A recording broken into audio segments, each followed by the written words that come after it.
a todos. Hoy voy a hablar en primera persona, ¿no? Porque yo creo que casi que todos estamos aquí por la vinculación en primera persona con Fermín. Y nada, hasta la semana pasada tuvimos la última relación profesional y yo creo que, bueno, que ese cariño es un poco el que nos tiene aquí, además de su trayectoria, ¿no? Para el Ayuntamiento de Lepe y en particular para mí, pues para nosotros es un orgullo, es un honor que estaba pendiente, que era que un periodista que se deja caer bastante a menudo por esto de la literatura, pues tenía pendiente la presentación de un libro en Lepe. Creo que era una asignatura de todo pendiente. Y me ha encantado que pues ser yo el que lo puedo acompañar y además si es con Antonio, pues mejor todavía. El viernes cuando estábamos hablando, pues le llegamos a la conclusión que los leperos nacemos donde nos da la gana, con todo el cariño para los salameños, con todo el cariño del mundo para los salameños. Y Fermín, que creo por lo que estaba bicheando, que la primera semana de la década de los 70, allí por Zalamea vino a este mundo, pero la primera semana del día 6 de enero, la primera semana de la década de los 70 empezó a dar guerra.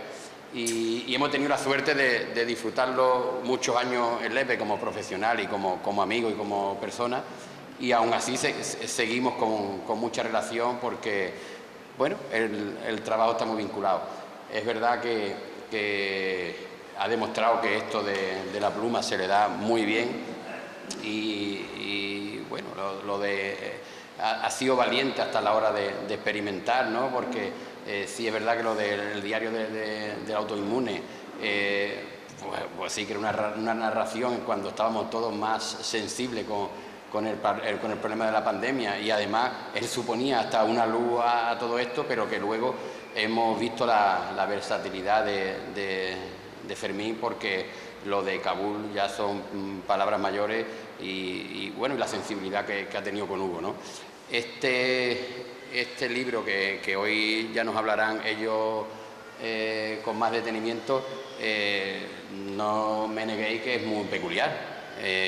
Que alguien se pare a estudiar sobre las paternidades que la historia de nuestro país han quedado en el aire, que algunas han sido famosas y llamativas, pero bueno, es un problema con el que hemos vivido en la sociedad históricamente, y él ha tenido esa inquietud de investigar y pararse un poco a ver cómo se resolvía antes.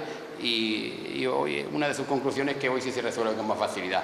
Pues invitaros a que os adentréis en esta nueva aventura de Fermín, y simplemente eso, Fermín, darte las gracias por tu trabajo, por tu trayectoria, por tu leperismo, que de ahí no te vamos a dejar que te baje nunca, y que este es el primer libro que circunstancialmente presenta el Lepe, pero que evidentemente no será el último, que en este magnífico lugar, en verano o en el que tú quieras en invierno, para el próximo proyecto, porque que cuentes con tu pueblo, porque creo que así te lo mereces. Muchas gracias. Bueno, la verdad es que es un gustazo estar aquí rodeado de gente a la que aprecio, buena gente, y la verdad es que es un mérito estar hoy aquí en este momento con el calor que hace, en vez de estar en la playa, ¿no? Así que, en fin, un aplauso para vosotros. Me piden que presente a Fermín Cabanillas, y es algo difícil porque entre todos vosotros, ¿quién no conoce a Fermín Cabanillas? Yo creo que bueno, lo conocéis tanto o mejor que yo incluso, por eso es bastante difícil presentar a alguien del que yo confieso que siempre sospeché que no era humano, que sería un ser medio extraterrestre. Hace bien sospechar. O algún humano, pero eso sí, tocado con un don divino, porque no es fácil, no es normal todo lo que él hace. Si tiene que narrar un partido lo hace, si tiene que hacer una crónica política la hace, si tiene que escribir un libro lo hace, y todo perfectamente. Incluso Hasta cuando se contagió de COVID, su sangre, bueno, pues sirvió, como todos conocemos, para salvar vidas de otros contagiados en lo peor de la pandemia, cuando todavía no existían vacunas. Alguno, en algún programa de televisión, se le denominó como el superhombre, ¿no?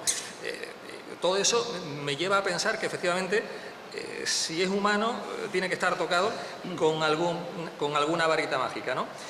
Pocas personas tienen la capacidad de comunicar como él, ya sea en la radio, la prensa o la televisión. Junto a sus cualidades profesionales, no hay que olvidar también, y es algo que quien habla aprecia mucho, la generosidad. Alguien dijo que para ser buen profesional había que ser antes buena persona, y yo creo que Fermín con creces lo es, ¿no? De hecho hay que destacar que hace algún tiempo fue reconocido por la propia profesión. En esta profesión no es muy fácil, como en otras muchas, reconocer a alguien de tu mismo oficio. Fermín Cabanillas tuvo el privilegio, inmenso privilegio, hace algunos años, en concreto en 2017, de recibir el premio Periodista de Buena Tinta. Se lo otorgó entonces el Colegio Profesional de Periodistas de Huelva por facilitar el intercambio de información entre compañeros y facilitar la cobertura del incendio forestal del entorno de Doñana de 2017. Mientras otros compañeros se guardaban los datos, las exclusivas, las primicias, él, en un grupo de periodistas, no tenía el más mínimo reparo en compartir teléfonos, compartir datos, ayudar, en definitiva, al que lo precisara en este bendito oficio. Fermín, ya digo que es un todoterreno, lo hace todo bien. Todos recordamos cuando hace ya algún tiempo fue uno de esos chavales un tanto locos, aquí hay algunos, que emprendieron la aventura, les salió perfectamente, de crear una radio local que con el tiempo se ha convertido en un auténtico referente de información y entretenimiento. Pero una vez que lo ha hecho todo y lo ha hecho genial en el mundo de la comunicación, da el salto a la literatura. Ha colaborado en infinidad de trabajos, en infinidad de libros, pero quizás, por decirlo de alguna forma, comienza a escribir en serio en 2020, cuando escribe Diario de un hiperinmune confinado. Aquello que decía anteriormente, se contagia, su sangre ayuda a otros enfermos de COVID a salvar vidas, en definitiva. Después de ese libro de 2020, llegaría en 2021 la historia de un pequeño que se convirtió en héroe, Hugo Millán, la leyenda, para seguir viviendo. Y en 2022 le llega también un reconocimiento bastante importante de crítica y público, como diría el clásico, con ese Kabul, huir para vivir, junto a Reyes Calvillo. Ahora hace justicia con quienes nunca pudieron ver reconocida su descendencia de forma oficial. Como se dice en la promoción del libro, El ADN que te parió, la historia de España está plagada, está llena de ejemplos de personas que nunca fueron reconocidas como descendencia oficial por alguien, porque el aludido tuvo los suficientes recursos legales o económicos para reclamar la acción de la justicia. Por fortuna, Fermín, en un riguroso trabajo de investigación, da luz, pone nombres y apellidos, hace justicia, en definitiva, a esas personas que tienen todo el derecho del mundo a que les sea reconocida de una forma rotunda su descendencia. Este libro, ya digo, recoge el fruto de un trabajo de investigación riguroso que no está dejando indiferente a quienes ya lo han leído, porque el libro se ha presentado ya en algún que otro sitio. Yo no me queda más que desearle muchísima suerte a Fermín en este trabajo, porque la va a tener, porque el trabajo constante, el esfuerzo y la rigurosidad al final se ven recompensadas, y bueno, pues decirle que estoy esperando ya ansioso a que llegue el próximo trabajo, que seguro lo tiene que tener ya en mente, seguro. Así que un fuerte aplauso para el protagonista de aquí, de hoy, que es Fermín Cabanillas.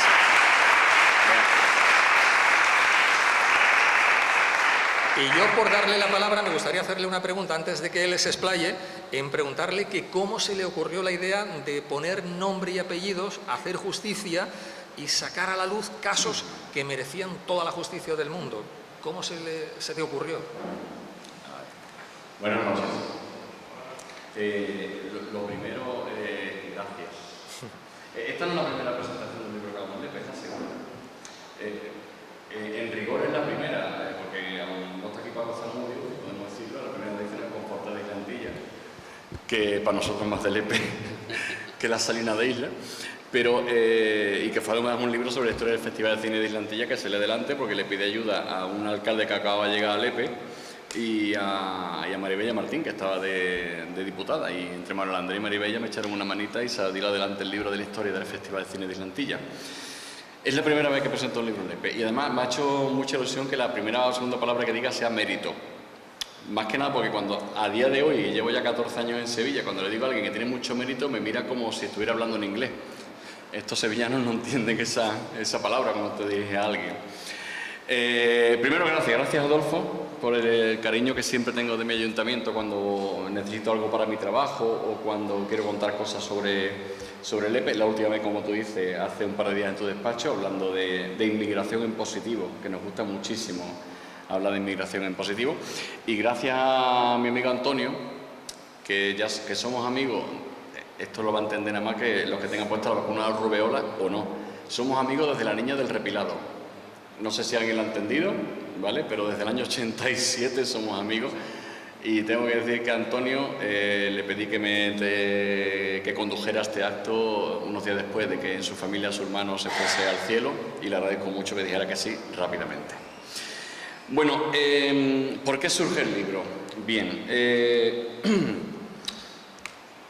en España somos campeones en muchas cosas, ¿de acuerdo? Banderas aparte, nacionalismos aparte, o lo que cada uno tenga en su interior político, somos campeones en muchas cosas.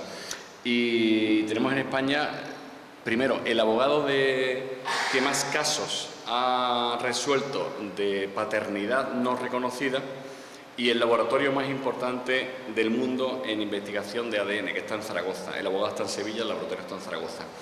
Entonces, en el año 2017, a través de la agencia EFE, ese abogado y yo hablamos a las 11 de la noche y me dijo, mira, necesito que a las 12 de la noche en punto saques la noticia de que tenemos una prueba de ADN de Javier Santos. Javier Santos hoy día no está reconocido porque perdió en segunda instancia, pero es hijo de Julio Iglesias. Entonces pacté con él que la noticia lo lanzamos a las 12:06 minutos, hora española, que eran las 6:06 en Miami, donde vive Julio Iglesias. Entonces al día siguiente, cuando fue su despacho, yo había hablado con él algunas historias, habíamos llevado algunos casos en Huelva y demás. Él me contó que ya llevaba como 300 casos de paternidad, es decir, de hijas de famosos que habían dejado embarazada a la madre en los años 40, en los años 50, en los años 60, que se habían olvidado de ella completamente, que no habían atendido al niño o a la niña, y que esta persona, según crecía, decidía que tenía derecho a su herencia, o como mínimo a su primer apellido.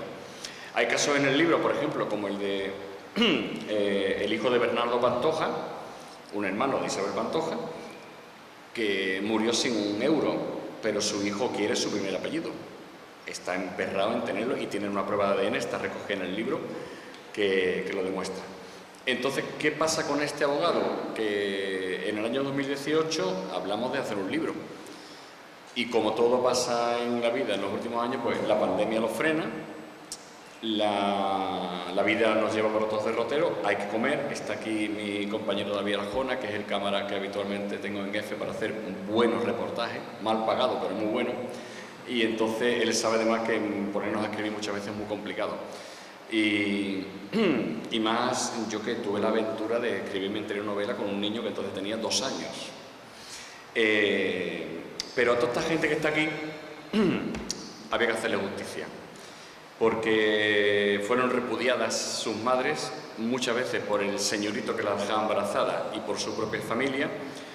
Algunas fueron unas auténticas valientes que sacaron a sus hijos adelante, otras, las menos, muchas menos, las dieron en adopción y cuando los niños fueron creciendo se dieron cuenta de que podían luchar por su apellido y había que contar su historia. El libro recopila como unos 40 casos aproximadamente y cuenta además y intenta contar lo mejor posible cómo se obtiene una prueba de ADN legalmente, o sea, cómo puede ir a un juez para decirle, oiga, tengo ADN de mi padre, pero tienes que haber demostrado que lo has cogido legalmente, no de cualquier forma, cómo es un proceso judicial, y cómo hay personas que llevan, como Rosario Cubero, 18 años pendiente de que el juez le conceda su herencia de 12 millones de euros, y que seguramente mientras estamos aquí o se la ha concedido o se la ha denegado, porque lleva ya 2 meses esperando que se le comunique la sentencia oficialmente.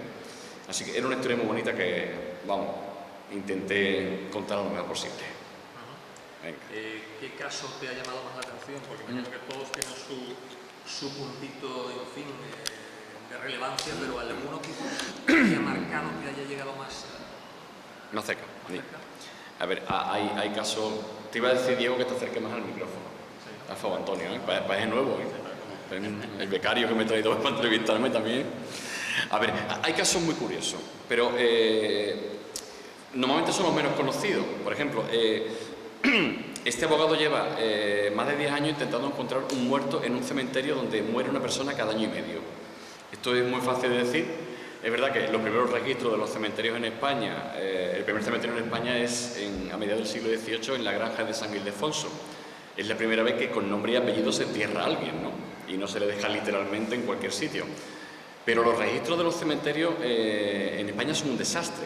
No te hablo ya en Matienzo, que es esta aldea de Cantabria, donde son 100 habitantes y la mortalidad, ya te digo, es un deceso cada año, o sea, cada 17,23 días o algo así. No sé quién le toca ahora, estará pensando en el pueblo, me toca a mí. Pero en Morón de la Frontera, por ejemplo, que es una gran ciudad de Sevilla con casi 40.000 habitantes, el cementerio es un desastre a la hora de tener la contabilidad de las tumbas. Entonces, me llamó mucho la atención que en diciembre pasado, en julio pasado, un juez dice que hay que desenterrar a 8 cadáveres, porque no tiene claro cuál es el del ADN. Entonces, a mí me parece eso tan curioso que había que contarlo. Y el caso más curioso, además, se me quedó fuera, porque lo contamos en la presentación en Sevilla. El detective al que mandó Fernando a investigar en Deusto, que es una ciudad vasca, mandó a un detective a un edificio a investigar a un señor. Entonces el detective se equivocó en la planta, había la A y la B, se equivocó, llamó al primero A, engatusó de alguna forma al dueño de la casa y le cogió un ADN. Entonces cuando llegó a Sevilla dijo, no hombre, era el primero B, no era ese, bueno, venga, ya mandó la prueba y al final era el padre. O sea, se equivocó de casa pero era el padre. Entonces me pareció muy curioso. Y también lo más curioso además que me he encontrado en esto es una orden de alejamiento de una tumba. Eso es una cosa muy curiosa porque hay veces que cuando, imagínate una familia que tiene dinero para 30 vidas y ahora aparece la hija de la criada que tiene ahora 70 años la chica, que la madre ha muerto hace 30 años y que dice, oiga, que yo que soy la limpiadora del Coronil, que es un pueblo perdido en la sierra de Sevilla, que tengo derecho a la herencia de tu padre, al que murió hace 20 años. Y entonces lo primero que hace el abogado es pedir una orden de alejamiento de la tumba para que no incineren el cuerpo. Entonces es muy curioso ir al cementerio de San Fernando y ver los grandes panteones de los cayetanos en ese cementerio, ¿no? Y ver que uno está precintado por la policía. Un panteón en el que no se puede entrar hasta que el juez saque el ADN de ese cuerpo. En fin, que hay historias que dentro de que muchas veces parecen cosas de Narciso Ibáñez Menta, pero que son cosas muy curiosas de contar. Claro, porque tu trabajo es imagino que será una gotita de agua dentro de un inmenso océano de todas las personas que están ahí, casos que están pendientes de que alguien como tú, pues investigue y los saque a la luz. Aproximadamente conocer una cifra más o menos aproximada de cuántos casos están ahí pendientes, esto es imposible. Bueno, el despacho de abogado de Fernando Osuna ha tramitado desde hace 18 años para acá 900 casos. De esos 900 casos han ido a juicio 500. Yo me he leído unas 110 sentencias más o menos, porque todos los casos que están aquí tienen por lo menos sentencia en primera instancia. Pero a nivel nacional se calcula que hay más de 5.000 personas ahora mismo esperando que alguien le digan a un juzgado a nivel nacional, si es hijo de alguien en concreto. ¿Qué ha pasado? Que la ley ha cambiado mucho y para bien. Bueno, hay que decir que la presunción de paternofilialidad no prescribe nunca. O sea, mientras la persona vive, puede reclamarlo.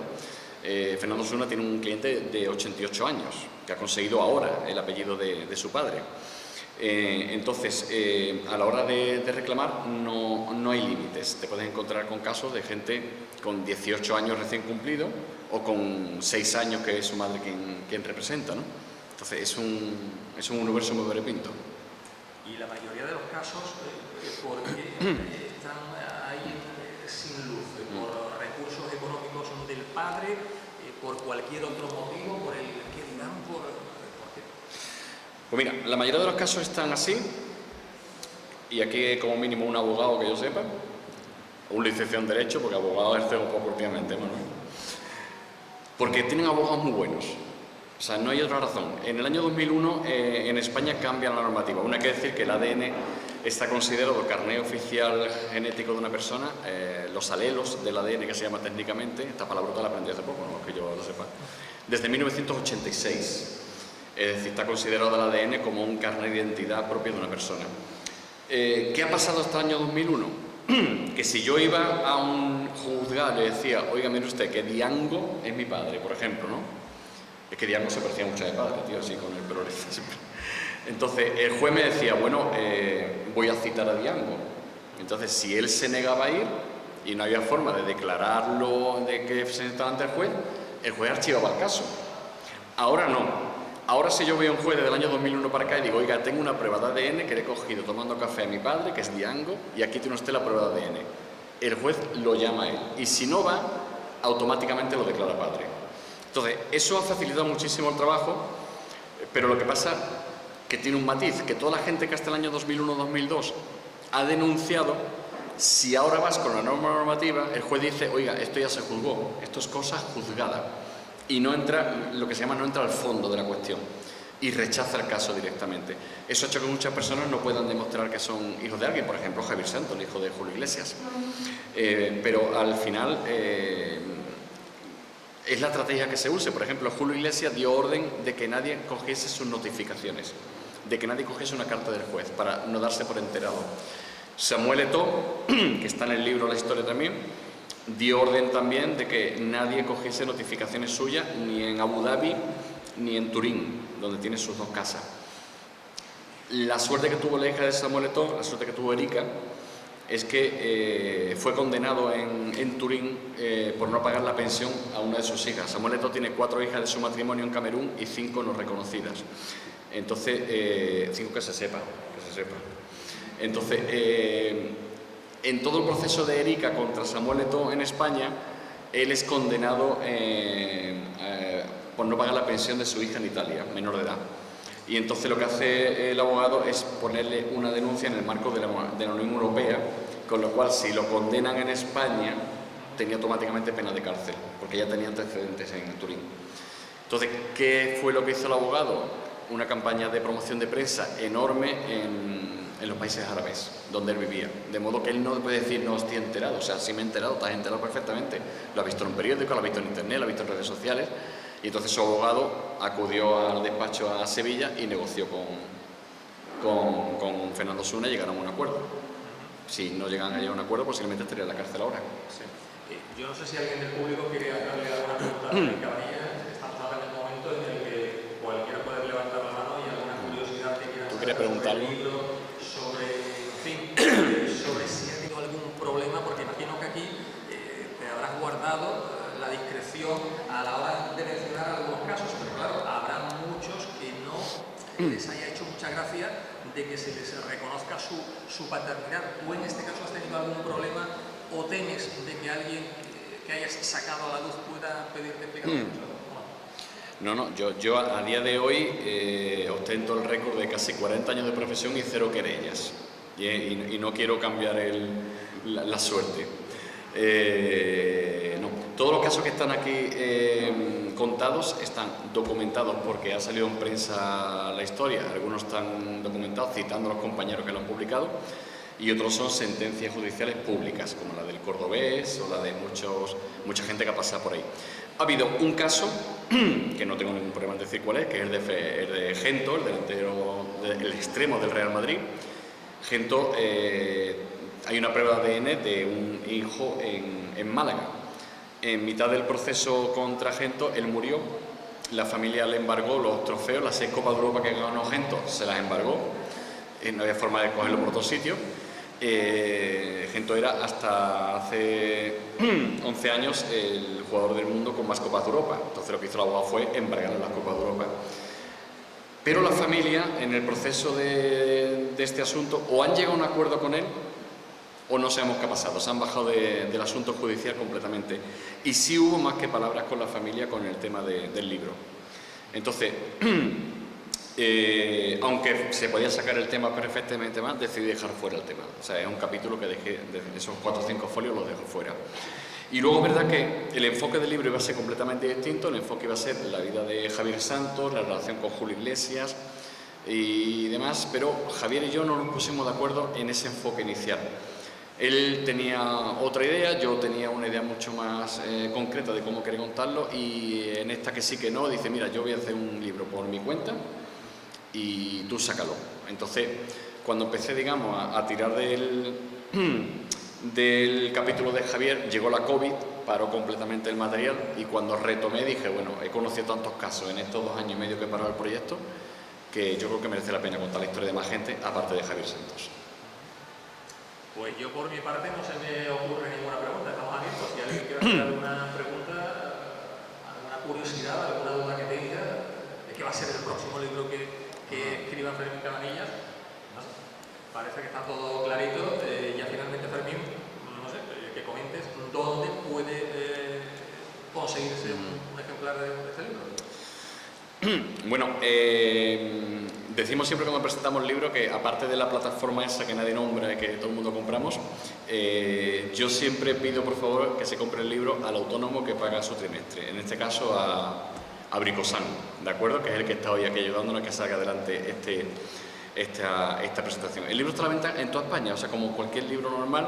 Incluso otro día la editorial nos mandó un reporte de ventas en 2 o 3 países de Europa que habían pedido el libro. Está a la venta en toda España. La editorial es Babylon, una editorial onubense, modesta pero potente, y que ha hecho una apuesta muy importante por este y por otros autores que tiene, y se puede comprar en cualquier lugar del mundo. Pero yo siempre, de verdad, recomiendo, por encima de plataforma, por encima de otra cosa, ir al librero de la esquina y comprarle el libro, y si no lo tiene, encargárselo. Y mientras viene, comprarle otro que tenga en la tienda, que eso nunca viene mal. Y ahora vas a firmar unos cuantos sí. ejemplares, ¿no? Pues muchas gracias por haber estado aquí y mucha suerte. Otro aplauso para él, porque